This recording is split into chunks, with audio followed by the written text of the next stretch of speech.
దేవుని నామానికి స్తుతి చెల్లిస్తున్నాను. దేవుని మహాకృపలో మరలా మనం కలిసి Jesus Bible college Snehabdi theological open university క్లాసెస్లో ప్రభువారి వాక్యాన్ని ధ్యానించడానికి మనకిచ్చిన అవకాశాన్ని బట్టి దేవునికి స్తుతులు చెల్లిస్తున్నాను. చాలా దినాల తర్వాత మరలా మనము కలవడానికి దేవుడి కృపను అనుగ్రహించారు. దీనిని బట్టి దేవునికి నేను స్తుతి చెల్లిస్తున్నాను. సబ్స్క్రైబర్స్ అందరికీ కూడా నా ధన్యవాదాలు.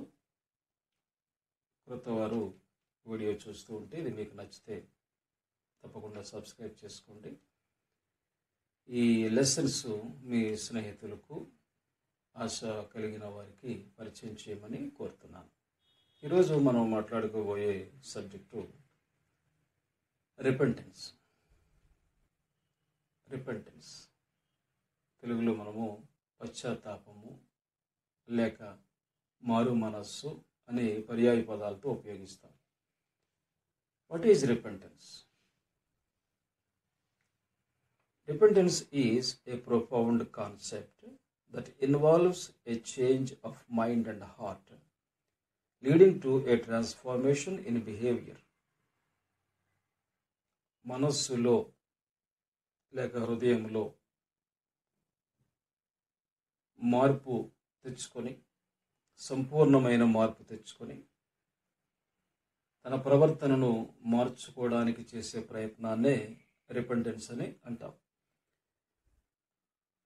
It is often associated with turning away from sin and seeking forgiveness. మారు మనసు అనేది పాపము నుంచి తన మనసును పూర్తిగా త్రిప్పుకొని క్షమాపణ పొందడానికి చేసే ఒక ప్రయత్నంగా మనం చెప్పచ్చు. In any religion, repentance is seen as essential for spiritual growth and salvation. ఏ మతమైనా కూడా ఆ మతానికి ఒక పద్ధతి అనేది ఉంటుంది. సోషల్ బిహేవియర్లో ఖచ్చితంగా మార్పు రావాలని ప్రతి రిలీజన్లో కోరుకుంటారు. క్రైస్తవ విధానంలో ఈ మార్పు రావాలి అనేది చాలా బలంగా, ప్రొఫౌండ్ చేంజ్ అనేది ఖచ్చితంగా ఉండాలని లేఖనాలను బట్టి మనం పరిశీలనగా తెలుసుకుంటున్నాము. It goes beyond merely feeling remorse or regret for one actions. Remorse అంటే బాధపడటం. సహజంగా మనుషులు ఏం చేస్తారంటే బాధపడుతుంటారు. అరే పలానా తప్పు చేశానే, పలానా పొరపాటు చేశానే అని బాధపడుతుంటారు. ఈ బాధ లేక విచారము, దుఃఖము ఇవన్నీ కూడా కేవలము కొద్ది కాలము మాత్రం ఉంటాయి. Short lived experiences are feelings. Those are not permanent feelings. ఈ ఫీలింగ్స్ కలిగిన వాళ్ళు కొద్ది రోజుల్లోనే ఆ ఫీలింగ్స్ అన్ని వదిలిపెట్టేసి మరలా ఏదైతే చేయకూడదని అనుకున్నారో ఆ పనులే మరలా చేస్తూ ఉంటారు. ఇలాంటి వాళ్ళని మనం సమాజంలో చూస్తాము. లేక మన జీవితంలో ఇటువంటి అనుభవాలు తప్పకుండా ఉండవచ్చు. మన జీవితంలో ఒకసారి మనం చూసుకుంటే ఎన్నోసార్లు చేయకూడదు అనుకున్న పనులు మరలా చేయడం, వెళ్ళకూడదు అనుకున్న చోటుకు మరలా వెళ్ళడం, వద్దనుకున్నది మరలా ప్రయత్నం చేయడం, ఇలాంటివన్నీ కూడా సాధారణంగా మనుషుల జీవితాల్లో ఉంటాయి. వీటిని దాటి ఒక స్థిరమైన స్థితికి రావడాన్నే రిపెంటెన్స్ అని అంటాం. In the Bible, repentance is described as a complete change of orientation involving a judgment upon the past and a deliberate redirection for the future. Bible గ్రంథము తెలియచేసే మారు మనస్సు సంపూర్ణమైనది. పాత విషయాలు ఏవి కూడా ఇక ఉండడానికి వీల్లేదు. పాత జీవితం ఉండడానికి వీల్లేదు. పాత తప్పుడు ప్రవర్తన ఉండడానికి వీల్లేదు. పూర్తిగా, సంపూర్తిగా మార్పు చెందాలి అని బైబిల్ గ్రంథము చాలా స్పష్టంగా మనకు తెలియజేస్తుంది. It is a key aspect of faith and is often linked with the idea of turning towards God and away from sinful behaviour. Turning towards God and away from sinful behaviour. పాప స్వభావం నుంచి పూర్తిగా విడిచిపెట్టి దేవుని వైపు తన జీవితాన్ని త్రిప్పుకోవడాన్ని మారు మనస్సు అని అంటుంటాం. మారు మనస్సు అనేది ఇంగ్లీషులో 2 పదాలతో చెప్పబడింది. తెలుగులో ఒకే పదము చెప్పారు, మారు మనస్సు అని. ఇంగ్లీష్లో 2 పదాలు ఉపయోగించారు, penitence, repentance. Penitence, repentance. Penitence and repentance are closely related concepts, but they have distinct meanings and implications. Penitence, repentance అనేది రెండు కూడా ఒకలాగానే వినిపిస్తాయి, కనిపిస్తాయి. దగ్గరగా ఒకలాగే ఉన్నట్టు కూడా అనిపిస్తాయి, కానీ చాలా వ్యత్యాసం అనేది ఉంది. Penitence refers to the feeling of sorrow and regret for having committed sins or wrongdoings. పెనిటెన్స్ అంటే ఆల్రెడీ మనం చెప్పుకున్నట్లుగా పశ్చాత్తాపం. అదే తప్పు చేశానే, పొరపాటు చేశానే, దాని నుంచి ఇటువంటి బ్యాడ్ రిజల్ట్ నేను ఎదుర్కొంటున్నాను. I'm feeling so sad on the things what I did in my past life. And the impact what I am did in my past life is still I am facing and experiencing. ఇటువంటి విధానాల్లో మనుషులు చాలా బాధపడుతుంటారు, కృంగిపోతుంటారు, కృషించిపోతుంటారు, ఇంకా రకరకాలైన వేదనలోకి వెళ్ళిపోతుంటారు. మరి కొంతమంది ఏం చేయాలో అర్థం కాక డ్రగ్స్కి అడిక్ట్ అయిపోతుంటారు. There are so many reflections of penitence, but it is a short lived feeling. But the habits if that person owned himself, it may longer. దీనివల్ల ఇంకా నష్టం ఎక్కువ జరుగుతుంది కదా. ఒక తప్పు చేసి ఆ తప్పు నుంచి తన హృదయాన్ని, మనసుని మార్చుకోవడానికి, లేక సరిపెట్టుకోవడానికి, సరి చేసుకోవడానికి మరొక చెడు అలవాటుని చేసుకుంటే ఈ తప్పు చేశామన్న ఫీలింగ్ కొన్నాళ్ళకి పోతుంది, కానీ చెడు అలవాట్లు ఎక్కడికి పోవు. అందువల్ల ఈ ఎప్పుడైతే మనము మార్పు చెందాలి అనుకుంటామో, లేక తప్పు చేశామని తెలుసుకుంటామో, పశ్చాత్తాపడతామో, సంపూర్తిగా ఇన్ ఏ సేఫ్ వే, ఒక క్షేమకరమైన మార్గంలో దానిలోంచి బయటకు రావడానికి మనం ప్రయత్నం చేయాలి. If we have caught in a danger, ఒక ప్రమాదంలో మనం చిక్కుకున్నప్పుడు అంతకన్నా ప్రమాదకరమైన మార్గంలో నుంచి బయటకు రావడానికి మనం ప్రయత్నం చేయకూడదు. Though there is an opportunity to come out from that danger, but we have to use or we have to search for a safe way to come out from that danger. ఈ ప్రమాదం నుంచి మనం క్షేమంగా బయటకు రావడానికి ఏ ప్రయత్నం చేయాలి అనేదే మనకి అది నిజమైన మార్గాన్ని మనకు చూపిస్తుంది. కాబట్టి penitence is just a sorrowful thought or a regret, that means విచారము, దుఃఖం. But penitence is very often happens to every person when he did a wrong thing, but it is a short lived program. So penitence మీద మనము ఆధారపడి పశ్చాత్తాపం మీద నేను మారిపోయాను అనుకుని సరిపెట్టుకుంటే చాలా ప్రమాదం వస్తుంది. Repentance is the next step. We have to move from penitence. Penitence దగ్గరే మనం ఆగిపోతే మరలా వెనక్కి వెళ్ళే అవకాశం ఉంది. So we have to advance to repentance. Repentance, on the other hand, goes beyond just feeling sorry for one's actions.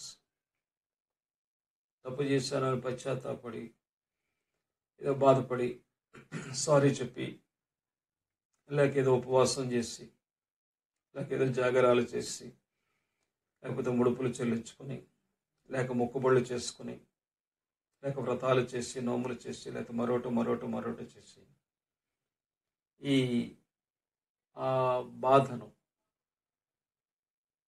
మాకు తీరని అన్యాయం చేసిన ఒక ఫ్యామిలీ ఉన్నారు, ఒక ఆయన ఉన్నారు, తీరని అన్యాయం, ఐ కెనాట్ రీకలెక్ట్ దట్. అటువంటి తీరని అన్యాయం చేసిన ఆయన ఒక గుడికి వెళ్ళి తలనీళ్ళు అర్పించి తను చేసిన తప్పును కడిగేసుకునే ప్రయత్నం చేశాడు. కడిగేసుకున్నాను అనుకుంటున్నాడు ఆయన. అంతే రిపెంటెన్స్ అంటే, అంతే. పెనిటెన్స్ అంటే అంతే. ఏదో చేస్తారు, దాన్ని కడిగేసుకోవడానికి ఏదో ప్రయత్నం చేసి కొందరు బళ్ళు అర్పిస్తారు, కొందరు ఉపవాసాలు చేస్తారు, కొందరు జాగారాలు చేస్తారు, కొందరు రకరకాల కార్యక్రమాలు చేసి ఆ ఫీల్ పోయే వరకు ఇది చేశాను కాబట్టి ఇలా కడిగేసుకున్నాను, ఇలాగ నేను ప్రాయశ్చిత్తం చేసేసాను, ఎక్కడితో అయిపోయింది అని వారిని వారు సరిపెట్టుకోవడం పెనిటెన్స్ కిందకు వస్తుంది తప్ప రిపెంటెన్స్ కిందకి రాదు.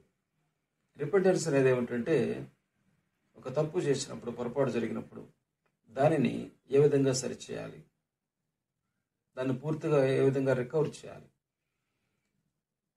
లేదా రీసెట్ చేయాలి,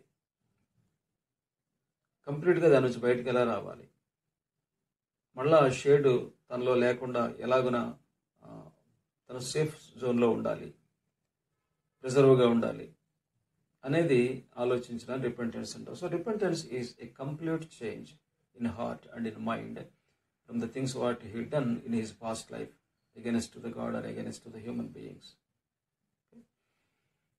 It involves a complete change of mind and heart leading to a transformation in behavior. Repentance is about turning away from sin and making a deliberate decision to live according to a higher moral or spiritual standard. It is often seen as a crucial step in seeking forgiveness and achieving spiritual growth. Seeking forgiveness, not by actions, not by things, not by deeds, by heart, by mind, by complete transformation of his mind or her mind or heart. ఇది ప్రాయశ్చిత్తం చేసి కొద్దిగా అక్కడితో మనం ముగించేద్దాము, ఇక మనసుని తృప్తిపరిచేసుకుందాం అనే ఆలోచన కాకుండా పూర్తిగా దాని నుంచి బయటకు వచ్చే ప్రయత్నాన్నే రిపెంటెన్స్ అని అంటాం. బైబిల్ గ్రంథంలో రిపెంటెన్స్కి సంబంధించిన కొన్ని వచనాలు ఉన్నాయి.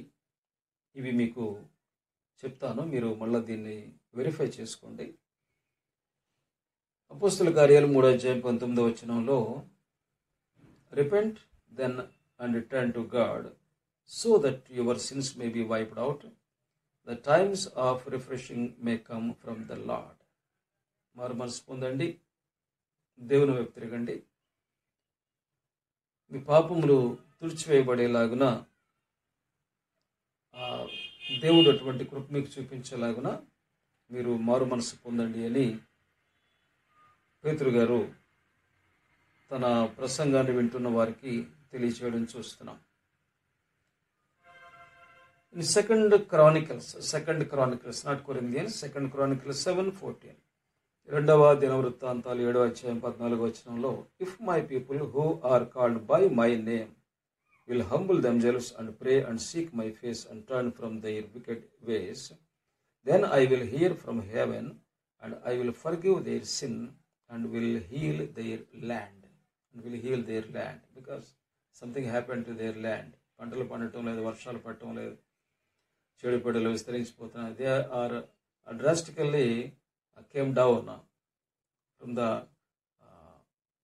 Field, the yielding of the field. నష్టం జరుగుతుంది. ఎప్పుడైనా మనిషి మెంటాలిటీ మీరు అబ్జర్వ్ చేయండి, ఏదైనా నష్టం జరిగితే కానీ ఆలోచించే పరిస్థితులు ఉండవు. నడుస్తున్నంత కాలం కూడా కళ్ళు మూసుకొని వెళ్ళిపోతుంటారు. ఏదైనా ప్రాబ్లం వచ్చినప్పుడు మాత్రం ప్రాబ్లం గురించి ఆలోచిస్తుంటారు. దేవుడు చాలా సందర్భాల్లో పాత నిబంధన, not in the new testament, కొత్త నిబంధనలో దేవుడు ఆ పద్ధతి విడిచిపెట్టేశారు, అంటే చేయలేదు. పాత నిబంధనలో దేవుడు ఇజ్రాయేలు ప్రజల పట్ల చాలాసార్లు కఠినంగా వ్యవహరించారు. అంటే వారి తప్పు వారు తెలుసుకోవాలి, బుద్ధి రావాలి, ప్రవక్తలు చెప్పిన మాటలు ఆలోచించి వారు సరి చేసుకోవాలనే ఉద్దేశంతో కొన్నిసార్లు దేవుడు ఇజ్రాయేలు ప్రజలను అనేక విధాలుగా వారిని కంట్రోల్ చేయడం మనం చూస్తాం. ఓల్డ్ టెస్టిమెంట్ అంతా ఇవి మీకు కనిపిస్తాయి. సాధారణంగా పూర్వం తల్లిదండ్రులు, అంటే మా నాన్నగారు, ఆ కాలంలో ఉన్నవాళ్ళు, పెద్దలైన వాళ్ళు, పిల్లలు మాట వినకపోతే ఒక పూట తిండి పెట్టడం మానేసేవారు.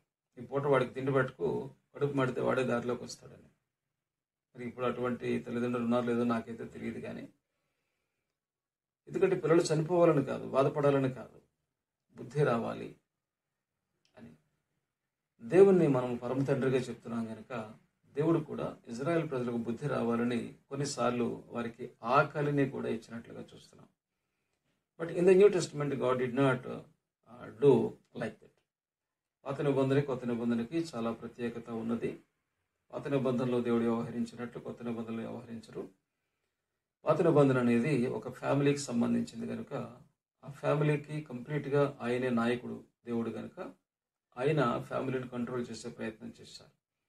న్యూ టెస్టిమెంట్కి వచ్చేసరికి ప్రపంచమంతా కూడా క్రిస్టియానిటీ విస్తరించింది కనుక అనేక జాతుల వాళ్ళు, మతాల వాళ్ళు, తెగల వాళ్ళు క్రిస్టియానిటీలోనికి వచ్చారు. కాబట్టి వీరందరినీ జనరలైజ్ చేస్తున్నప్పుడు వీరితో పాటు మిగిలిన వారికి ఇబ్బందులు కలిగే పరిస్థితి రాకుండా దేవుడు న్యూ టెస్టిమెంట్లో ఇటువంటి ప్రొసీజర్ని ఆయన ఫాలో అవ్వటం లేదు.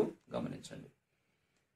యెషయా 55:7లో let the wicked forsake their ways and the unrighteous their thoughts, let them turn to the lord and he will have mercy on them and to our god for he will freely pardon. యెషయా 55:7లో కూడా యెషయా గారు Israel ప్రజలకు చెప్తూ అంటున్నారు, మీరు మీ తప్పుడు మార్గాలు సరిచేసుకోండి. ధర్మశాస్త్రం ఉంది, యాజకులు బోధిస్తున్నారు, ప్రవక్తలు బోధిస్తున్నారు, కానీ ప్రజలు వారి తప్పుడు మార్గం నుంచి బయటికి రావటం లేదు. తప్పుడు మార్గంలో నడవడం అనేది ప్రజలకు ఇష్టంగా ఉంటుంది, మనిషికి ఇష్టంగా ఉంటుంది. నేను కూడా మనిషినే. ఎందుకు మరి చెడు అనేది చాలా ఆకర్షణగా ఉంటుంది. Attracts the people, attracts the minds. దీని నుంచి బయటికి రావడం అనేది చాలా ప్రయత్నం చేస్తే తప్ప వచ్చే అవకాశం అయితే లేదు. అందువల్ల ప్రజలు simply they yield to the sin or the sinful nature or the sinful behaviour. They easily learn how to make sin, how to do sin. మంచి పని చేద్దామని అంత ఈజీగా నేర్చుకోరు.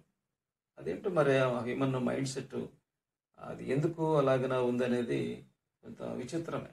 అంటే బహుశా మనం పుట్టి పెరిగిన పరిస్థితులు కావచ్చు, అంటే పుట్టిన ఇంట్లో ఉండే వాతావరణ పరిస్థితులు కావచ్చు.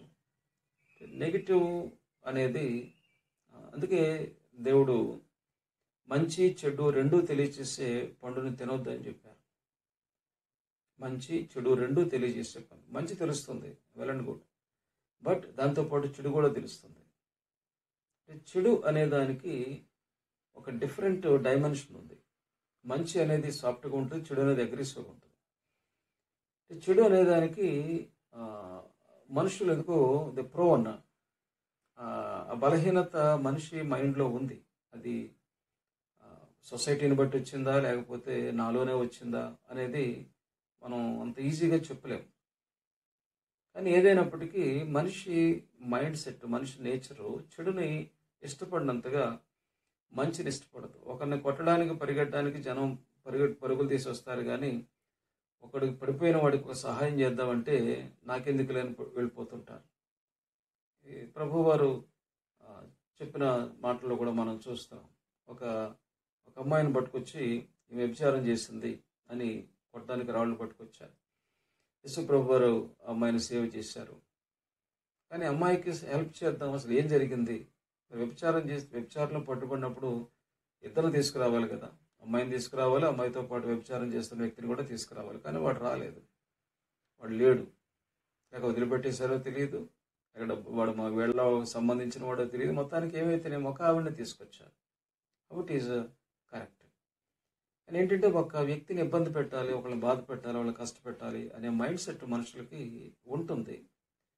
దానివల్ల కొంచెం నెగిటివ్ అనే దానికి ఎక్కువ అట్రాక్ట్ అవుతుంటారు. కాబట్టి దేవుడు చెప్పారు, మీరు నెగిటివ్గా అట్రాక్ట్ అయ్యే అవకాశం ఉంది. పాజిటివ్ నెగిటివ్ రెండు ఉన్నప్పుడు నెగిటివ్ వైపు మనిషి వెళ్ళే అవకాశం ఉంది. కాబట్టి మీరు పాజిటివ్ నెగిటివ్ రెండు ఉండే స్థలాలకు వెళ్ళకండి, కంప్లీట్ పాజిటివ్గా ఉండే స్థలాల్లో మాత్రం మీరు ఉండండి అని చెప్పి సేఫ్ జోన్లో ఉండమని దేవుడు ఆదాము అవ్వలకు తెలియచేయడం మనం చూస్తున్నాం. Lord Jesus about repentance. యేసు ప్రభు వారు ఈ మారు మనస్సు అనే దాని గురించి ఏం చెప్పారు? మత్తయి 4:17 చూస్తే, from the time on Jesus began to preach our Lord, repent for the kingdom of heaven has come near. ప్రభువారు సేవ ప్రారంభములోనే చెప్పిన మాట ఏమిటంటే, ఆ ప్రారంభ పరిచర్యలో మనకు ఒకటే మాట కనిపిస్తుంది, మారు మనసు పొందండి లేకపోతే నశించిపోతారు. ధర్మశాస్త్రాన్ని కానీ, బలులను కానీ, లేక ఉపవాసాలు, జయగరాలు, ఇటువంటి కర్మకాండాలకు సంబంధించి రిచువల్స్, మత విధానాలకు కానీ ప్రాముఖ్యత అక్కడ యేసుప్రభు వారు కానీ యోహాను గారు కానీ ఇవ్వలేదు. వాళ్ళు ధర్మశాస్త్రబద్ధంగా చేసుకుంటూ వెళ్ళారు. ఉపవాసాలు చేయాలి, ధర్మశాస్త్ర ప్రకారంగా చేసుకుంటూ వెళ్ళారు. అంతేగాని వాటికి ప్రాముఖ్యత ఇచ్చి ఇవి చేస్తే మీ పాపాల క్షమాపణ అయిపోతాయి కాబట్టి మీరు సేఫ్ జోన్లో ఉంటారని చెప్పే ప్రయత్నము బాప్తిస్మిచ్చి యోహాను గారు కానీ యేసుప్రభు వారు కానీ చేయలేదు. క్లియర్గా చెప్తున్నది ఏమిటంటే, మీరు ఖచ్చితంగా మారు మనసు పొందవలసిందే. There is no side way or the second way to come out from the impact of the sins what you have done in your past life. You must repent, you must repent. మారు మనస్సు పొందవలసిందే. లోక 5:32 చూస్తే, I have not come to call the righteous but sinners to repent. ఇక్కడ నీతిమంతులను పిలవడానికి నేను రాలేదు, పాపుల్ని పిలవడానికి వచ్చారని యేసుప్రభు చెప్పిన మాటని కొంచెం జాగ్రత్తగా పరిశీలించాలి. నీతిమంతులని పిలవడానికి రాలేదు, పాపుల్ని పిలవడానికి వచ్చారంటే నీతిమంతులు ఎవరు అసలు?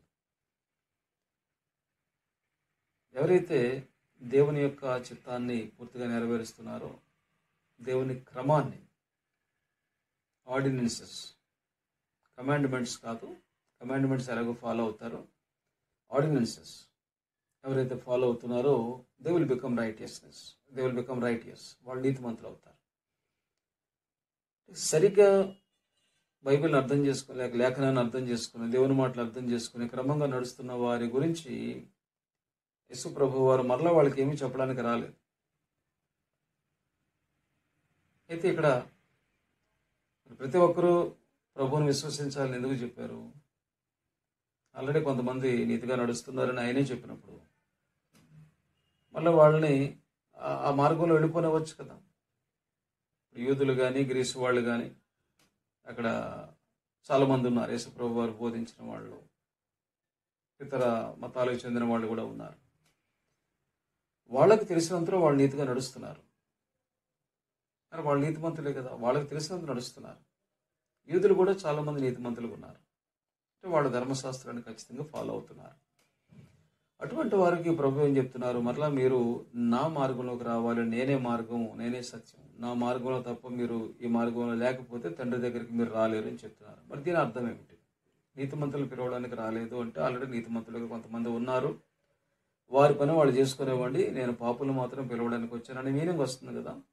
మరి ఇక్కడ నీతిమంతులైన వాళ్ళు వాళ్ళ పద్ధతి, యూద మతాన్ని కంటిన్యూ చేసుకుంటున్నప్పుడు మళ్ళీ ప్రభు వారు వాళ్ళని పిలిచి, లేదు మీరు నా వైపు రావాలి, నా మాట వినాలి, నా సువార్త వినాలి అని చెప్పడంలో ఉద్దేశం ఏంటి? ఇక్కడ నీతిమంతులు అంటే సహజంగా నీతిమంతులైన వారని కాదు. ఇక్కడ పరిసయ్యులు నీతిమంతులని వాళ్ళు సర్టిఫై చేసుకునేవారు. అంటే ఇప్పుడు మనం చూడండి, మన పేరు ముందు పాస్టర్ అని, రెవరెండ్ అని, బిషప్ అని, లేకపోతే మోస్ట్ రెవరెండ్ అని ఎలా అయితే మనకి డిగ్రీస్ ఉన్నాయో, క్యాడర్స్ రెస్పాన్సిబిలిటీస్ ఉన్నాయో, అలాగనే ఈ పరిసయ్యులు కూడా మేము నీతిమంతులు అని చెప్పి రాసుకునేవారు. నీతిమంతుడైన అని ఆయన పేరు రాసుకునేవాడు. వీళ్ళు ఏం చేసేవారు? కొంతమందికి పాపులు అని పేరు పెట్టారు. నిజానికి వాళ్ళు ఏం పాపం చేయట్లే.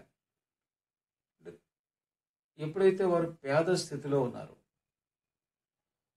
కొంచెం తక్కువ చదువుకున్నారో, కాస్త లోయెస్ట్ పొజిషన్లో ఉన్నారో, వాళ్ళు చేసిన పాపాల వల్ల లేక వాళ్ళ పితరులు చేసిన పాపాల వల్ల వారు ఈ పేదరికంలో లేక దౌర్భాగ్య స్థితిలో, దరిద్ర స్థితిలో ఉన్నారు.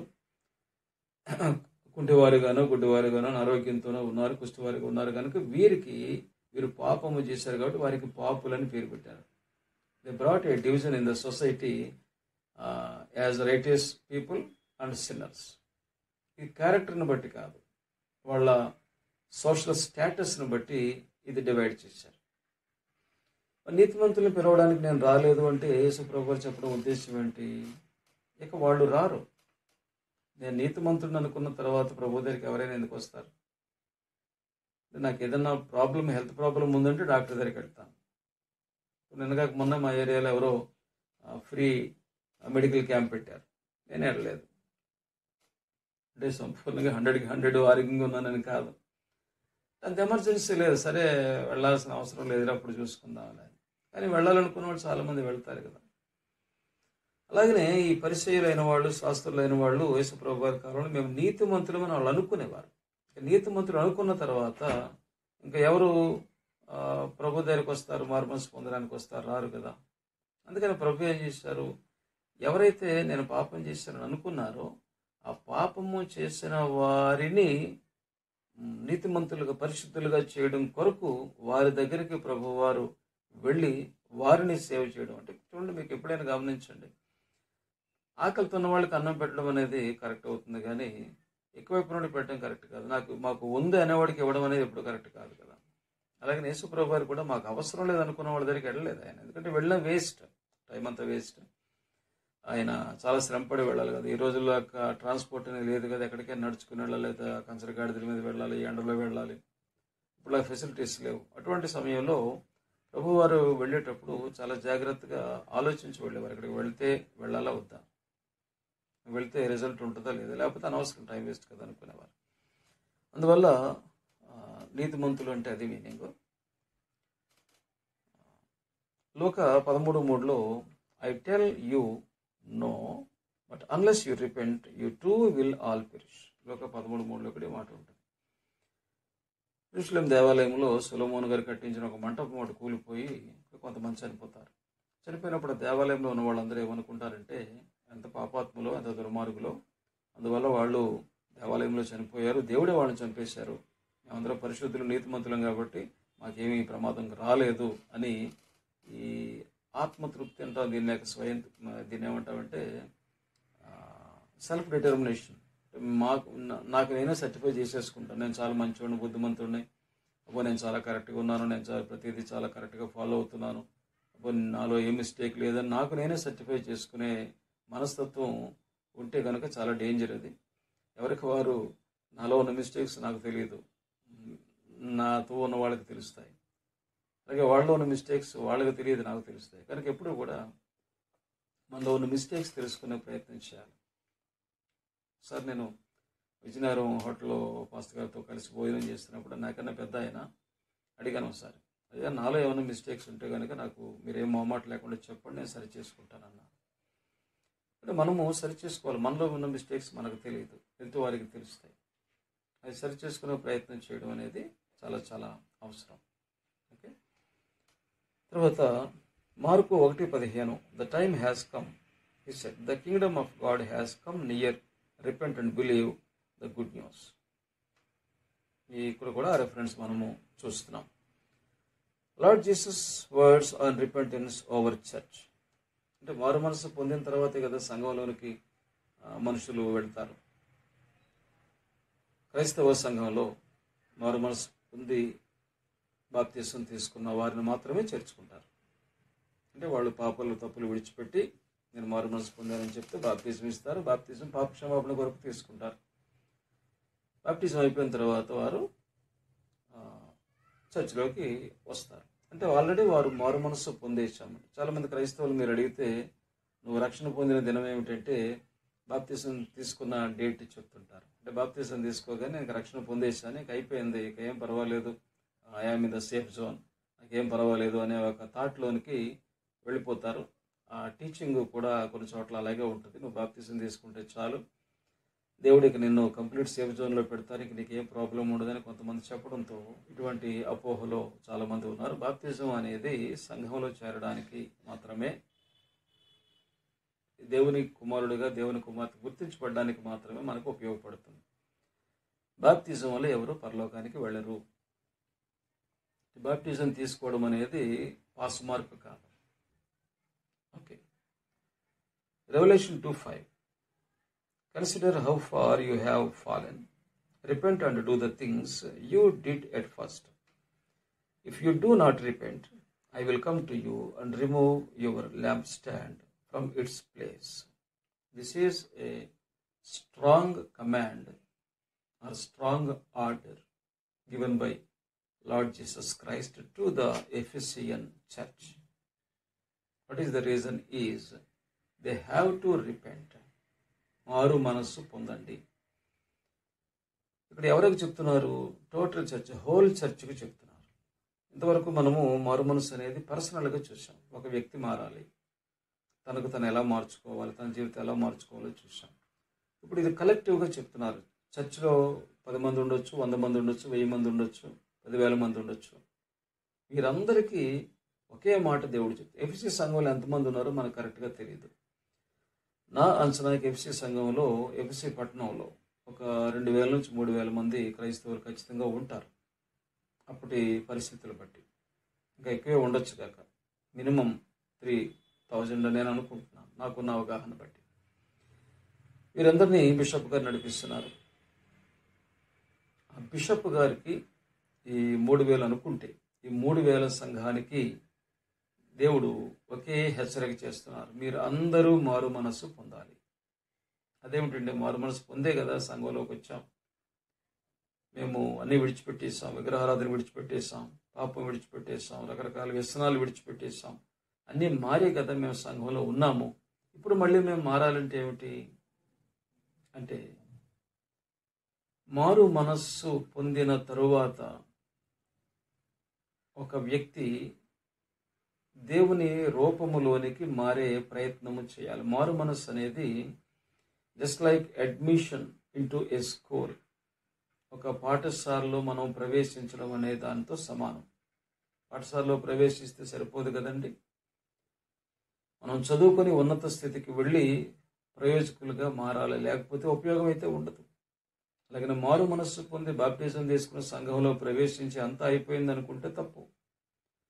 అక్కడి నుంచి విశ్వాస జీవితంలో, దేవుని చిత్తములో, దేవుని ప్రణాళికలో ముందుకు వెళుతూ వెళుతూ వెళుతూ యేసుప్రభు వారు చెప్పినట్టు మత్తయి 5:48 చెప్పినట్టుగా, ఈ పరలోకమందున్న తండ్రి పరిపూర్ణమైన వారు గనుక మీరు కూడా పరిపూర్ణమైన స్థాయిలోనికి వెళ్ళాలి.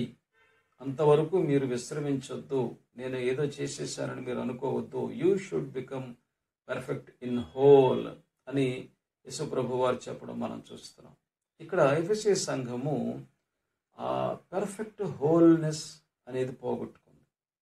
వన్స్ దే డిడ్, గతంలో ఎప్పుడో చేశారు. మొట్టమొదట వారు ప్రయత్నం చేసినప్పుడు చాలా వరకు సంపూర్ణమైన స్థితిలోనికి వెళ్ళారు, కానీ తర్వాత తగ్గిపోయారు. కానీ ప్రభు ఏం చెప్తున్నారు ఇక్కడ? నువ్వు మరలా మారు మనస్సు పొందాల్సిందే. అంటే ఇక్కడ ఈ పాయింట్ చెప్పడంలో ఉద్దేశం ఏమిటంటే, ఈ సంఘం అందరూ ఏమనుకుంటున్నారు? మేము చాలా బాగున్నాము, మన సంఘం చాలా బాగా నడుస్తుంది, చాలా బాగుంది, చాలా పర్ఫెక్ట్గా ఉన్నాం, ఈ మన ఊర్లో మనదే గొప్ప సంఘం. ఇలాగ సంఘం అందరూ కలిపి బిషప్ గారితో, పాస్ గారితో కలిపి చాలా హ్యాపీగా ఉన్నారు. వాళ్ళలో ఏం మిస్టేక్స్ ఉన్నాయని వాళ్ళు ఎవరికి తెలియటం లేదు. అంటే మేము అందరం చాలా పర్ఫెక్ట్ అనుకుంటే వాళ్ళకేం తెలుస్తాయి? మాలో ఏమన్నా ఉందా అని వెతికితే కదా తెలుస్తుంది. వాళ్ళలో పొరపాటు ఉందా లేదనేది బయట వాళ్ళని అడిగితే తెలుస్తుంది. కానీ ఇక్కడ ఏం చేస్తున్నారు? వాళ్ళు నిర్ణయం తీసుకున్నారు, మేము చాలా బాగున్నాం, మేము చాలా పర్ఫెక్ట్గా ఉన్నాం, మా సంఘం అంతా కూడా నెంబర్ 1 సంఘం, చాలా బాగుంది, మా చర్చ్ అంతా కూడా చాలా బాగుంది అనుకుని వారు అనుకోవడంతో ఏమవుతుంది? ఇంకా వారు మారు మనసు పొందాలి, లేకపోతే మేము తప్పు చేస్తున్నామని ఆలోచించే అవకాశం కూడా లేదు కదా. కానీ వీళ్ళు చేస్తున్న మిస్టేక్స్ ఎవరికి తెలుస్తున్నాయి? ప్రభు చూస్తున్నారు. కనుక ప్రభు ఏం చెప్పారు? మీరు అందరూ చాలా పర్ఫెక్ట్గా ఉన్నాం అనుకుంటున్నారు, కానీ నా దృష్టిలో మీరు ఇంకా పర్ఫెక్ట్ కాలేదు. అలాగే రెవల్యూషన్ 3:19 కూడా చూస్తే, those whom I love I rebuke and discipline, so be earnest and repent. ఇక్కడ ప్రభు చెప్తున్నారు, నేను ఎవరినైతే ప్రేమిస్తానో వారిని క్రమపరుస్తాను. కొంతమంది క్రైస్తవ సహోదరులు, దేవుడు మమ్మల్ని శోధిస్తున్నారండి, చాలా శ్రమలు వచ్చేసాయి, చాలా ఇబ్బందులు వచ్చేసాయి, చాలా కష్టాల్లో పడ్డాము, దేవుడు మమ్మల్ని శోధిస్తున్నారు అని అనడం నేను చాలా వింటున్నాను. దయచేసి ఈ మాట ఎప్పుడు అనకండి. యాకోబు గారు చెప్తున్నారు ఆయన పత్రికలో, దేవుడు ఎవరిని కూడా కీడు చేసి శోధించరు. అంటే ఒక వ్యక్తిని పాడు చేసి, అతని ఉద్యోగం పోగొట్టి, లేకపోతే వ్యవసాయం పాడు చేసి, లేదా ఆరోగ్యం పాడు చేసి, లేదా అతనికి కఠినమైన జీవన పరిస్థితులు కలిగించి దేవుడు ఎప్పుడు కూడా శోధించరు.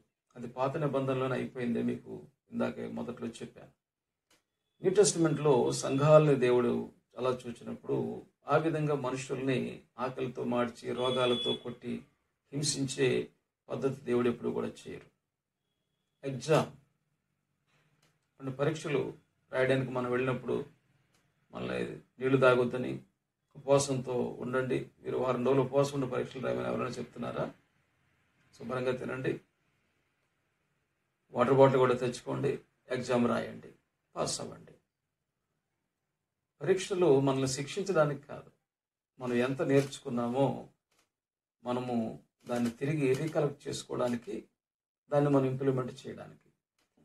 I rebuke you and discipline you అంటే దేవుడు ఇక్కడ శిక్షించడు. అంటే ఆకలి కలిగించి లేక రోగాలు కలిగించి దేవుడు ఎప్పుడు కూడా శిక్షించరు. దేవుడు అటువంటి పనులు ఎప్పుడు కూడా చేయరు. కనుక మీకు ఏదైనా ప్రాబ్లం వస్తే దేవుడు శోధిస్తున్నారన్న మాట దయచేసి అనకండి. దేవుడు టెస్ట్ చేస్తారు, ఎగ్జామ్ పెడతారు, అంతే తప్ప ఒక మనిషిని పాడు చేసి కృంగదీసి అతన్ని మానసికంగా హింసించి శారీరకంగా హింసించి సంతోషపడే దేవుడు కాదు. గమనించండి. కొంతమంది అటువంటి అపోహల్లో ఉన్నారు. దేవుని విషయంలో అటువంటి మాటలు ఎప్పుడు కూడా మాట్లాడొద్దని కోరుతున్నాను. లూకా 5:32 చూస్తే I have not come to call, already 2 మనం చదువుకున్నాం కదా, మీకు చెప్పాను. What if A person not repent, ఒక వ్యక్తి మారకపోతే దేవుడు చెప్పిన, సాధారణంగా మనం చూద్దాం, పేరెంట్స్ చాలాసార్లు చెప్తుంటారు పిల్లలకి ఈ పద్ధతి బాగోలేదని. మారలేదనుకోండి, పిల్లలు ఏం చేస్తారు? వదిలిపెట్టేస్తారు, అంతేగాని చంపేరు. నా పిల్లడు నా మాట వింటలేదంటే వాడిని తీసుకెళ్ళి చంపేయండి అని చెప్పి అప్పు చెప్పరు. పని ఉండి ఎప్పటికో మారితే వాడే మారుతాడు. ఇక చెప్పరండి, వదిలేస్తాను, ఇంకా మా కర్మ ఇంతే అనుకుని మేము ఉండిపోతాం అని చెప్పి అంటారు. తల్లిదండ్రుల ప్రేమ పిల్లలను చంపదు. వాళ్ళు ఎప్పటికైనా మారుతారేమో అని ఒక హోప్తో ఉంటారు. అలాగే దేవుడు కూడా మనుషుల్ని చంపరు. దేవుడు ఛాన్స్ ఇస్తారు. ఒక వ్యక్తి చనిపోయాడు అనుకోండి, మారే అవకాశం ఉండదు కదా. పాత నిబంధనలో కానీ మనకి హేరోదు విషయంలో కానీ దేవుడు ఎన్నోసార్లు ఛాన్సెస్ ఇచ్చిన తర్వాత ఫైనల్గా జడ్జిమెంట్ ఇచ్చారు. జడ్జిమెంట్ వేరు, పనిష్మెంట్ వేరు. కొంతమందికి మన జడ్జెస్ పనిష్మెంట్ ఇస్తారు, కొంతమందికి జడ్జిమెంట్ ఇస్తారు. ఏం చేస్తారు? కొందరికి ఉరివేయడం మనం విన్నాము. ఉరిశిక్ష వేసి ఆ వ్యక్తిని ఈ ప్రపంచం లేకుండా చేయడం చూసాం. మరి ఒక మనిషిని చంపే హక్కు మరొక మనిషికి ఉందా? జడ్జి గారు కూడా మనిషే కదా. ఆ తప్పు చేసిన వాడు మనిషే, జడ్జి గారు కూడా మనిషే. మరి ఒక మనిషిని ఉరిశిక్ష వేసి చంపేసే అధికారము జడ్జి గారికి ఉన్నదా? ఉందంటారా లేదంటారా? ఎస్. ఎందుకంటే సమాజములో అనేక మందికి అతని ద్వారా నష్టం కలుగుతున్నప్పుడు ఇతను ఉంటే మరికొంతమంది ప్రాణాలు తీసేస్తాడు, మరికొంతమందిని చంపేస్తాడు. వీడు ఇంకా బతుకుంటే ఇప్పటికీ చాలా మందిని చంపేసాడు, మరికొంతమందిని చంపేస్తాడు. అంటే శాడిస్ట్ వీడు అనుకున్నప్పుడు మరొక ప్రాణం పోకుండా మరొక వ్యక్తిని, ఒక అమాయకుడిని సేవ్ చేయడం కొరకు ఇతర మార్గుడిని ఉరి తీసి చంపమని జడ్జెస్ చెప్తారు. అంటే అక్కడ కంపేర్ చేసుకున్న మరికొన్ని ప్రాణాలు పోకుండా ఇతను ఎలిమినేట్ చేయడం అనేది న్యాయమైంది, సరైందని చట్టం చెప్తుంది. దేవుడు కూడా కొన్ని సందర్భాల్లో ఆ వ్యక్తిని తీసేయకపోతే అక్కడ తీవ్ర నష్టం జరుగుతుంది అనే సందర్భంలో దేవుడు ఏం చేస్తారంటే తీసేస్తారు. అంతే తప్ప ప్రతి ఒక్కరిని దేవుడు చంపేయడం, వాళ్ళని హింసలు పెట్టేయడం, బాధలు పెట్టేయడం. దేవుడు క్రూరుడు కాదు, దుర్మార్గుడు కాదు. ఆయన ఈజ్ లవింగ్ గాడ్, ప్రేమ కలిగిన దేవుడు. అది గమనించాలి. ఒక వ్యక్తి మారు మనసు పొందకపోతే ఏం జరుగుతుంది? ఇక్కడ మారు మనస్సు అనేది దేవునికి సంబంధించింది కాదు, మనిషికి సంబంధించింది. నేను మారకపోతే దేవునికే నష్టం లేదు. అంటే మనం ఆలోచిద్దాం. నేను దుర్వ్యసనాలతో తిరుగుతున్నాను అనుకోండి, నా పక్కింటి వాళ్ళకి ఏమి నష్టం చెప్పండి? ఏమి లేదు కదా. నాకు నష్టం, ఆ కుటుంబానికి నష్టం. అలాగే ఒక వ్యక్తి మారు మనసు పొందకపోతే ఆ వ్యక్తికి నష్టం, అతని కుటుంబానికి నష్టం. అంతేగాని దేవునికి ఎందుకు నష్టం?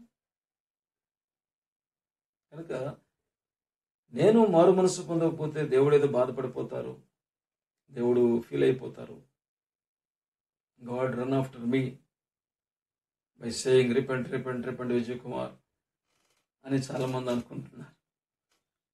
దేవుడు నా వెనకాల పడి పరుగులు తీస్తున్నారు, దినమంతా చేతులు జాపు కూర్చున్నారు.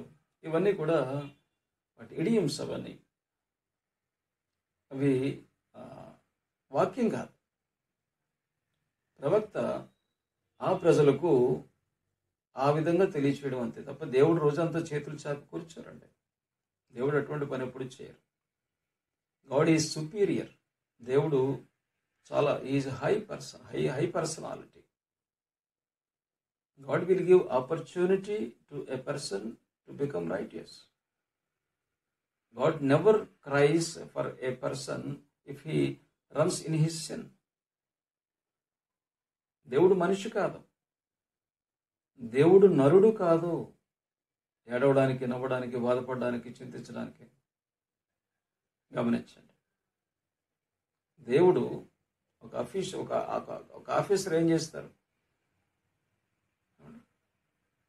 ఒక హైయర్ సుపీరియర్ ఏం చేస్తారు?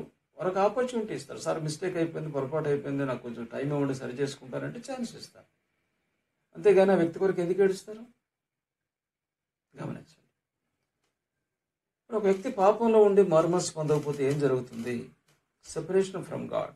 Without repentance A person remains separated from God due to their since. Repentance is seen as a necessary step to restore the relationship with God. దేవునితో మనకి ఉండే బంధము తెగిపోతుంది. గాలిపటం దారం తెగిపోయినట్లుగా ఒక వ్యక్తి మారు మనసు పొందకపోతే దేవునితో అతనికి బంధము తెగిపోతుంది. ఎవరు తెంపేస్తారు? దేవుడే తెంపేస్తారు. మనిషి తెంపుకునే అధికారం తెంపలేడు, దేవుడు తెంపేస్తారు. ఓకే, తెంపిన తర్వాత కూడా గాలిపటం ఎగురుతుంది. గమనించండి, దారం తెగిపోయిన తర్వాత ఎగురుతుంది. చూసేవాళ్ళకి ఎగురుతున్నట్టు ఎగురుతుంది కదా అని, కానీ అది కంట్రోల్లో ఉండదు. ఏమవుతుంది? ఎక్కడో ఎగురుతుంది, ఏదో కుడికాలంలో పడుతుంది, ఎక్కడో పోతుంది. కనుక చాలామంది దేవుడు వారితో సంబంధాన్ని పూర్తిగా కట్ చేసిన తర్వాత కూడా మేము చాలా బాగున్నాం, హ్యాపీగా ఉన్నాం, దేవుడు మమ్మల్ని దీవిస్తున్నారు, ఆశీర్వదిస్తున్నారు, మేము చాలా బాగున్నాము అని చెప్పుకుంటున్నారు. ఎందుకంటే వాళ్ళకున్న సోషల్ స్టేటస్ని, ఫైనాన్షియల్ స్టేటస్ని, వాళ్ళకున్న ఈ హెల్త్ అండ్ వెల్త్ని చూసుకుని దేవుడు మమ్మల్ని ఇంకా మాతో ఉన్నారని అనుకుంటున్నారు. కానీ దేవుడు అన్నాడు ఏనాడో కట్ చేసేసారు. ఇక్కడ దేవుడు చాలా సీరియస్గా చూస్తారు చాలా విషయాలు. ఎక్కువ తెలిసిన వారికి ఎక్కువగా దేవుడు రియాక్ట్ అవుతుంటారు. కనుక ఎప్పుడైతే మనము మారు మనసు పొందలేదో దేవునికి ఆ వ్యక్తికి సంబంధం అనేది తెగిపోతుంది. లూకా 13:3 ప్రభు చెప్పిన మాట మరలా మనం గుర్తు చేసుకుంటే, I tell you no but unless you repent you too will all perish. మీరు కూడా అలాగే నశిస్తారు. మారు మనస్సు పొందకపోతే మీరు నశిస్తారు అని చెప్పారు. అంతే తప్ప యేసుప్రభు వారు ఇక్కడ మారు మనస్సు పొందిన వారిని పట్టుకుని ఏడవలేదు. అక్కడ చదవండి, కొద్ది లేఖనంలో మనకు క్లియర్గా రాశారు బైబిల్. మీరు కూడా మారు మనసు పొందకపోతే మీరు అలాగే నశిస్తారు. ఈ మాట చెప్పడం యేసుప్రభు వారిలో ఏ ఫీలింగ్ ఉంది? ఏడుస్తూ చెప్పారా? లేకపోతే ఆయన దుఃఖపడిపోతూ చెప్పారా? బాధపడిపోతూ చెప్పారా? నో, ఈ టోల్డ్ ఇన్ క్యాజువల్, చాలా క్యాజువల్గా మాట్లాడినట్టుగా మనకు రాశారు. అంతే కదండి. చాలామందికి మీరు కూడా చెప్తారు, అరే ఈ పద్ధతి మార్చుకోకపోతే ఎందుకు పనికిరాకుండా పోతావరా అని ఎంతోమందికి మీరు చెప్పారు. అంటే ఇప్పుడు మీరు వాళ్ళు ఏడుస్తూ చెప్పారా? వాడు మారలేదు కదని చెప్పి వాడి కోసం మీరు ఉపవాసాలు ఉన్నారా, జాగారాలు చేశారా? వాళ్ళు మీ ఫ్యామిలీ మెంబర్స్ అయితే చేసి ఉండొచ్చు కాక. కానీ ఇక్కడ యేసుప్రభు వారి ఫ్యామిలీ మెంబర్స్ కాదు. వీళ్ళు యేసుప్రభు వారి ఫ్యామిలీ మెంబర్స్ గురించి ఎప్పుడు ఆయన ఉపవాసాలు జాగారాలు చేయలేదు. యేసుప్రభు వారి తమ్ముళ్ళు ఆయన తిరిగి లేచే వరకు ఆయన విశ్వసించలేదు. అంటే వాళ్ళు మార్చమని, వాళ్ళకి బుద్ధి రావాలని వాళ్ళ కొరకు ఆయన ఉపవాసాలు చేయలేదు. ఓకే, వాళ్ళే ఎప్పుడో తెలుసుకుంటారు. కనుక క్యాజువల్గా దేవుడు తీసుకుంటారు. ఒకవేళ నాకు దేవుడు హెచ్చరిక ఇచ్చారు, నేను మారలేదనుకోండి, సింపుల్గా తీసుకుంటారు దేవుడు. ఎందుకు విజయ్ కుమార్ లాంటి వాళ్ళు కొన్ని కోట్ల మంది ఉన్నారు. దేవుడు నా కొరకేం బాధపడిపోవాల్సిన అవసరం లేదు. నేను నష్టపోతాను. Lack of spiritual growth. ఒక క్రైస్తవుడైన వ్యక్తి మారుమనసు పొందకపోతే అతని ఆత్మీయ జీవితం ఎదుగుదల ఉండదు. స్పిరిచువల్ లైఫ్ అనేది ఆగిపోతుంది. చాలామంది క్రైస్తవుల జీవితాలు మీరు చూడండి, అక్కడే ఉంటుంది అంతే. వారు ప్రభువుని విశ్వసించిన తర్వాత, సంఘంలో ప్రవేశించిన తర్వాత వారు ఏ స్థాయిలో ఉన్నారో విశ్వాస జీవితంలో కానీ లేక ప్రభు యొక్క పరిచర్యలో కానీ ఏ స్థాయిలో ఉన్నారో వారు ఈ లోకాన్ని విడిచిపెట్టే వరకు అదే స్థాయిలో ఉంటారు. ఎందుకంటే ఇంకెంతకన్నా ఏమీ లేదు అనేది ఉంటుంది. అది ఎప్పుడూ తప్పు. ఎప్పుడూ కూడా మనము దేవునితో ఉంటే, పరిశుద్ధాత్మ దేవుని సహవాసం కలిగి ఉంటే మనలో ఎప్పుడు గ్రోత్ అనేది కనిపిస్తుంది. ఏ గ్రోత్? Spiritual growth. యేసు ప్రభువు వారిని విశ్వసించి సంవత్సరాలు అయిపోయిన తర్వాత ఈ రోజు కూడా శుద్ధ హృదయం కలిగించండి ప్రార్థన చేస్తే దేవుణ్ణి అడుగుతుంటే, is it not a joke? ఇప్పుడు స్కూల్లో జాయిన్ అయిన తర్వాత 10th క్లాస్కి వచ్చిన తర్వాత కూడా ఏబిసిడీలు మాకు నేర్పండి, వాళ్ళు నేర్పండి అంటే నవ్వుతారా నవ్వరా? శుద్ధ హృదయం అనేది it is a first step to come to God. కానీ ఇప్పటికీ నేను ప్రభువుని విశ్వసించి ఇప్పుడు నేను సేవ ప్రారంభించి 37 సంవత్సరాలు అయిపోతుంది. ఇప్పటికీ కూడా శుద్ధ హృదయం కలుగు చేయండి ప్రభు అని నేను పాటలు పాడుతుంటే దేవుడు నవ్వరా? దేవదూతలు నవ్వరా? అయ్యో విజయకుమార్ భలేవాడవయ్యా, నువ్వు 2 సంవత్సరాలు బట్టి ఏమి నేర్చుకున్నావు? నువ్వు 37 సంవత్సరాలు అంటే 7 సంవత్సరాలు బట్టి నువ్వు బైబిల్ చదువుతున్నావు, వాక్యం బోధిస్తున్నావు, పరిచర్యలో ఉన్నావు, ఇంకా నీకు శుద్ధ హృదయం దేవుడు కలిగించాలా అని నవ్వరా అండి? మీరు నవ్వరా? ఓకే, అంటే ఏమిటి? There is no growth in their spiritual life. కారణం ఏమిటి? They are still in some mistakes. They are still doing some mistakes. ఇది ఎలా కరెక్ట్ అవుతుంది? మన జీవితాన్ని క్రమపరచుకోవడానికి లేదా నా జీవితాన్ని క్రమపరచుకోవడానికి ఎన్ని సంవత్సరాలు కావాలి నాకు? యూనివర్సిటీలో ఒక ఎగ్జామ్ మీరు రాశారనుకోండి,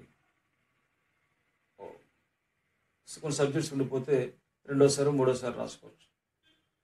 కానీ జీవితకాలం అంతా రాస్తుంటారా? ఎన్ని సంవత్సరాలు రాస్తుంటారా? రాయరు కదా.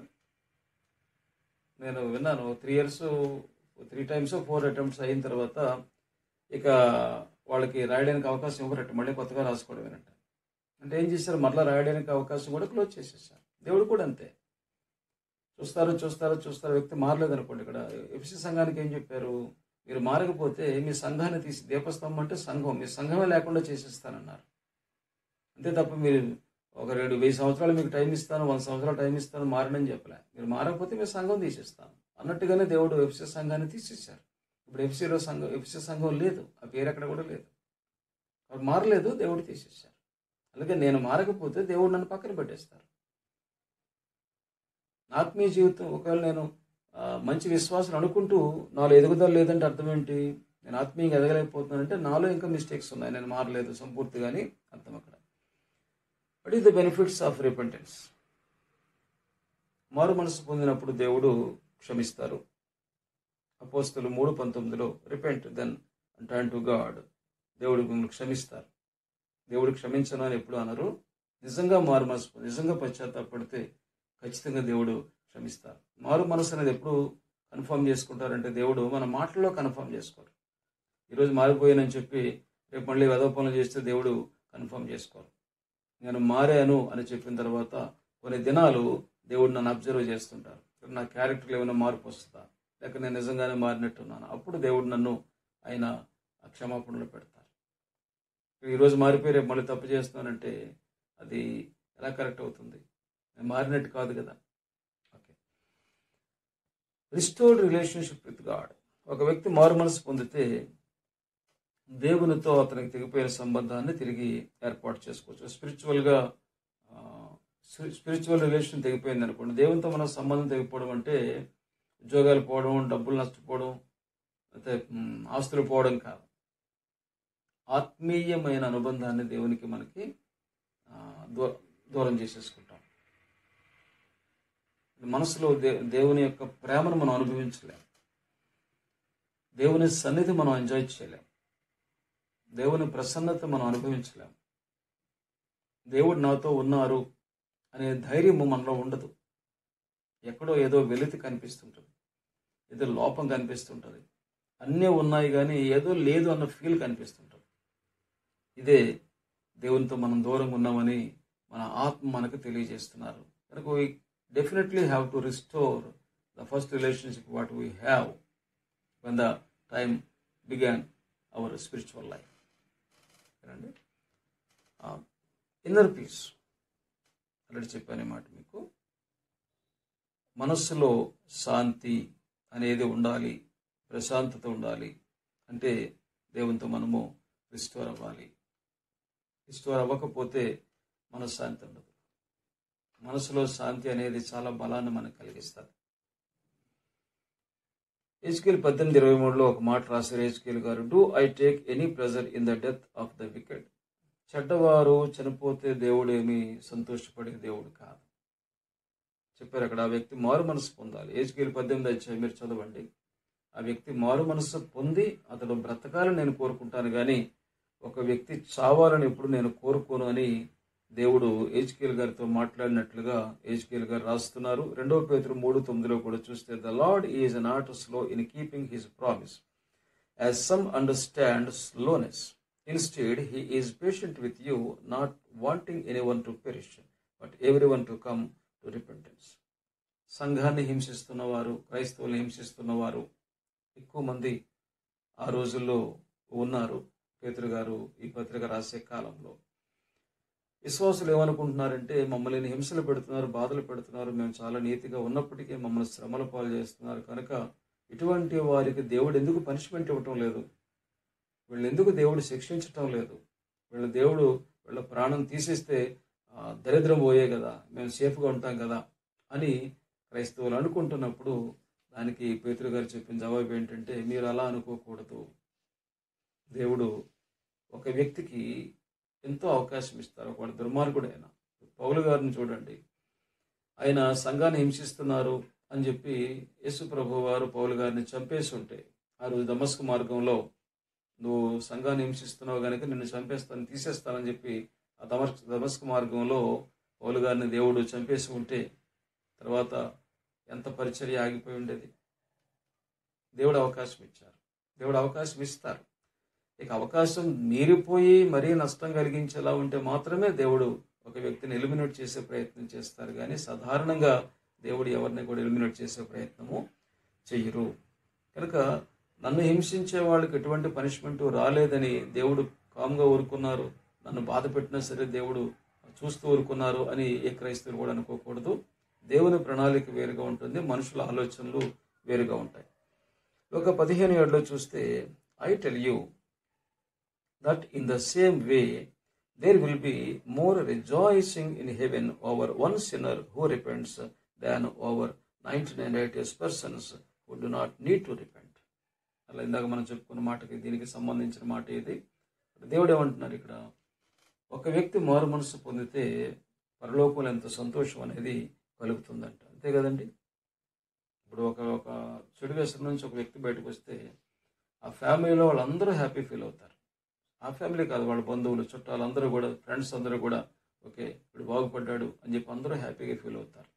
అలాగనే ఒక మనిషి మారు మనసు పొంది నిత్య జీవానికి వారసుడైతే పరలోకంలో దేవదూతలు చాలా సంతోషిస్తారని చెప్పడం మనం చూస్తున్నాం. ఈ విధంగా మరి మారు మనస్సు అనేది పొందకపోతే ఇది దేవునికి ఏమీ నష్టం కాదు, గమనించండి, మనిషికి మాత్రమే నష్టము.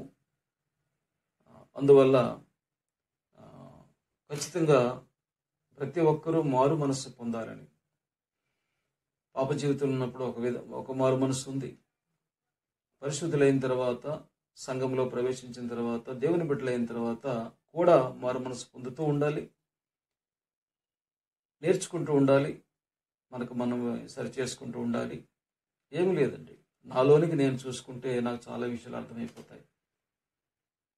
ఎదుటి వారిని చూడడం అనేది కొంతవరకు మనకి అవసరమే, ఇక్కడ వారి మిస్టేక్స్ మనం చెప్పాలి కాబట్టి. కానీ నాలో ఉన్న మిస్టేక్స్ నాకు చెప్పడానికి కొంతమంది ఇబ్బంది పడతారు అనుకున్నప్పుడు నాలోనికి నేను చూసుకోవడం అనేది చాలా మంచి పద్ధతి. ఈ విధంగా మనం కొనసాగితే మిస్టేక్స్ చేసే అవకాశం అయితే ఉండదు. ఇక్కడ ఒక మాట మీరు గమనించండి, జెనసిస్ 6:6 ఈ మాట చదివి నేను ముగిస్తాను. The lord regretted that he had made human beings on the earth and his heart was deeply troubled. భూమి మీద నరుని చేసినందుకు దేవుడు చాలా సంతాపడ్డారన్నమాట ఆదికాండం 6:6లో రాశారు.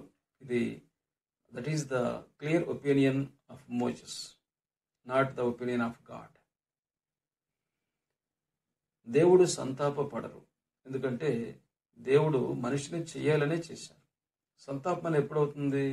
If it happened by mistake. జరగరానిది జరిగితే, అంటే తెలియంది జరిగినప్పుడు మనం చాలా విచారపడతాం. అంటే ఒకటి మంచిది ఇలా ఉంటుంది అనుకున్నాను, ఇలా జరిగింది ఏంటి అనుకున్నప్పుడు బాధపడతాము. సంతాపం అంటే ఏమిటి? పదం ఎవరైనా ఈ లోకం వదిలిపెట్టి వెళ్ళిపోయినప్పుడు అరే అని చెప్పి వాళ్ళ గురించి కొన్ని రోజులు, కొన్ని దినాలు, కొన్ని నెలలు, సంవత్సరాలు కూడా సంతాపడుతూ ఉంటాం. ఇక్కడ దేవుడు మనిషి గురించి సంతాపడాల్సిన అవసరం అయితే ఉండదు. ఈ మనుషుల మధ్యన ఉండే పదాలని దేవునికి మనం ఆపాదించకూడదు. దేవుడు చాలా ఉన్నతమైన వారు. ఇక్కడ మనిషికి అర్థమవడం కొరకు మోషే గారు రాశారు, దేవుడికి అర్థమవడం కొరకు రాయలేదు. ఈ ఆదికాండము 6:6 అనేది దేవుని కోసం రాయలేదు. దేవుడా ఇది రాసి నేను పంపిస్తాను, మీరు చదవండి అని చెప్పలేదు. తనతో ఉన్న మనుషులకు అర్థమవడం కొరకు, అంటే దేవుడు ఎలా ఫీల్ అవుతారు అనేది వాళ్ళకు అర్థమయ్యే భాషలో చెప్పడం కొరకు మోషే గారి పదాన్ని ఉపయోగించారు. సంతాపడ్డారు, విచారపడ్డారని. ఎప్పుడు సంతాపడతారు? ఎవరైనా ఒక వ్యక్తి చనిపోయారు అనుకోండి, మా ఫ్యామిలీ ఎవరైనా చనిపోయారు అనుకోండి, నేను సంతాపడతాను. కారణం అంటే మళ్ళీ నేను తిరిగి తీసుకొని రాలేను. లాజరు చనిపోయినప్పుడు యేసు ప్రభు వారు ఏం చేశారు? ఆయన సంతాపడలే, దుఃఖపడలే, బాధపడిపోలే. లాజరు ఓకే, లాజరు బాగాలేదా, సర్లే వెళదాంలే, ఇక్కడ మీటింగ్ ఉంది, మీటింగ్ చూసుకుని వెళదాము, మళ్ళీ 3 days ప్రోగ్రామ్ ఇచ్చాం కదా యెరూషలేంలో, ఈ ప్రాంతంలో చూసుకుని వెళదాం అన్నారు. శిష్యులు తెలియదు ఆయన చనిపోయినట్టు, కానీ ప్రభు వారికి తెలుసు. కానీ నేను బాధపడిపోయి దుఃఖపడిపోలేదు. మరి లాజరు సమాధి దగ్గరికి వెళ్ళిన తర్వాత కన్నీరు పెట్టుకున్నారు కదా అంటే, దేనికి కన్నీరు పెట్టుకున్నారు? లాజరు చనిపోయాడేనా? చనిపోయాడు నాకు ముందే తెలుసు కదా. దేనికి కన్నీరు పెట్టుకున్నారు? లాజరు మీద అక్క చెల్లెళ్ళు పెంచుకున్న ప్రేమను చూచినప్పుడు ఆటోమేటిక్గా ఒక హ్యూమన్ ఎంపతి అనేది మనకు వస్తుంది. అంటే ఎవరైనా దుఃఖపడుతుంటే కొంచెం మనలో కూడా కళ్ళు చెమరుస్తాయి. అంటే అదేదో అక్కడ సీరియస్గా మనకి కాదు, ఇట్స్ ఏ కామన్ రియాక్షన్. అలాగే యేసు ప్రభు వారిలో కూడా కామన్ రియాక్షన్. మార్తా మరియలు వాళ్ళ ఏడుపు చూచి ఆయన కళ్ళెంబడి నీళ్లు రావడం చూస్తాం, అంతే తప్ప ఆయన సంతాపడరు. ఎందుకంటే లాజరును బ్రతికిస్తారు, ఆయన బ్రతికించారు కూడా. మనకి ఒక వ్యక్తి చనిపోయారు అనుకోండి, మన వారు, మనం ఇష్టపడేవారు, వాళ్ళు తిరిగి బతికించుకునే అవకాశం మనకు ఉంటే ఏడవం కదా. చనిపోయాడా, అయితే నేను డ్యూటీకి వెళ్తున్నాను, సాయంకాలం వచ్చిన తర్వాత బతికించేస్తారంట, ఏడవరు కదా. యేసు ప్రభు దేవుడు ఆయన ఏదైనా సరే రికవరీ చేయగలరు, ఏం జరిగినా ఆయన కరెక్ట్ చేయగలరు. కానీ దేవుడు ఎందుకు సంతాపడతారు? మనుషులు సంతాపడతారు. ఎందుకంటే ఏదైనా పోతే మనం తిరిగి తెచ్చుకోలేం.